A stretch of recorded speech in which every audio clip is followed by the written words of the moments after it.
reading? Yeah, so I talked about it on our last episode.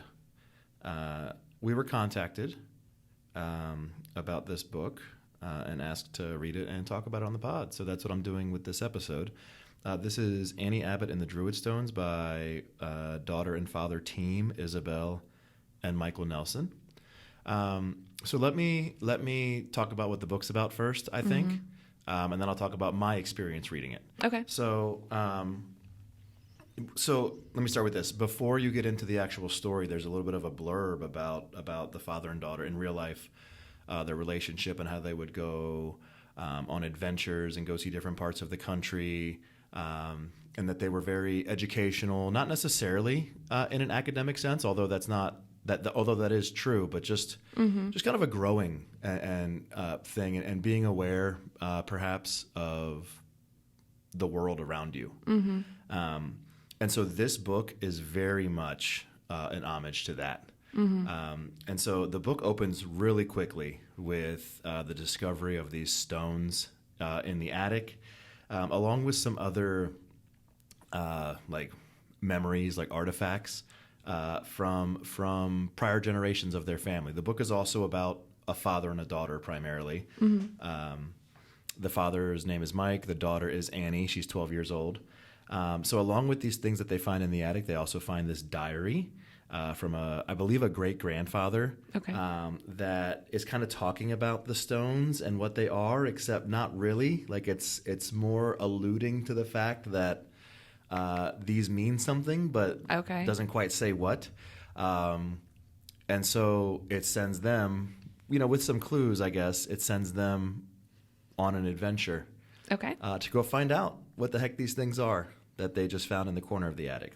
So while this is happening, because they found these things from prior generations of their family, Annie begins to learn about her lineage and her heritage, and finds out pretty quickly that is a lot more than what you would expect just learning about the generations that came before you.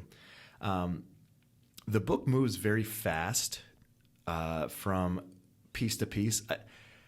I almost want to use the word quest because I don't know if that's too extreme of a word or not. But it kind of and it is a fantasy novel, so I feel like maybe that word is a little more. It seems like it would fit. I haven't read here. it, but yeah. But they go from this piece of the story to the next piece of the story with these different but related tasks that they have to almost complete to try to figure out kind of the mystery, ultimately of what these stones were.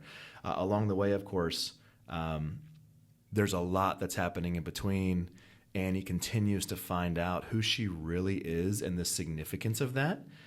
More specifically, the significance of that in a world that she did not know existed before. Okay. And like I said, this is a fantasy novel, and it's got many fantasy elements in it. I've got witches, elves, druids, creatures from the underworld.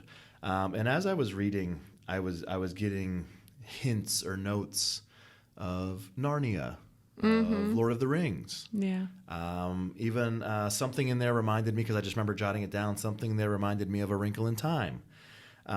There's magic, there's folklore, there's mythology, and there's even some religion kind of sprinkled in there, among other things that are probably eluding me at the moment.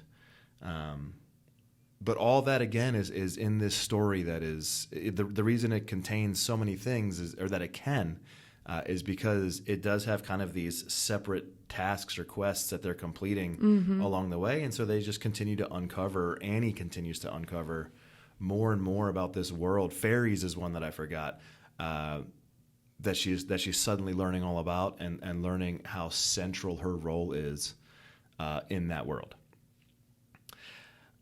I would say that the book, in some way, kind of culminates with I'll say a final boss. Although they're not necessarily working towards that in the book, there's kind of this, and maybe it's just the end of the last quest, and I'm mischaracterizing it as a final boss. Right. But there's definitely kind of this final thing that they do to relate it to the stones. Okay. That said, After that's complete, there's probably 20 or 30 more pages left that definitely lead into a sequel. Like there's gonna be another book. Okay. And I think I may have even been told that when we were first contacted. I'm not sure. Mm-hmm. So I had a hard time starting the book, Right. and it's not anything to do with the book. It's for me the fact that I think primarily I don't think it's wrong to characterize this book as a middle grade book, Mm-hmm. and I just haven't read that in quite a while. Yeah. Once I got into the rhythm, no issue. But I was coming off of not even YA, coming off of an adult book. Yeah. That's a big and shift. then I went down to middle grade. And again, it's just something that I don't read regularly or often or ever in the last couple of years. Well, I'm imagining too, like you thinking about, like we think about what we're reading. And so if you're thinking about this and like, this is different. Right. And so kind of having that switch flipped in your mind. Yeah. And I reminded myself, Annie's 12. Mm-hmm.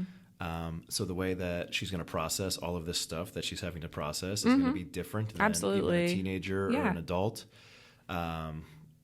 There's no inferences to be made, and I think that's a characteristic of middle grade is that Annie says exactly what she's thinking and feeling. Again, kind of along the lines of not having to make any inferences as the reader. It's just all out there. Yeah. And once I made that mental adjustment, I was able to read on. Yeah. But that was just something that I was aware of as the reader as I was reading. Yeah.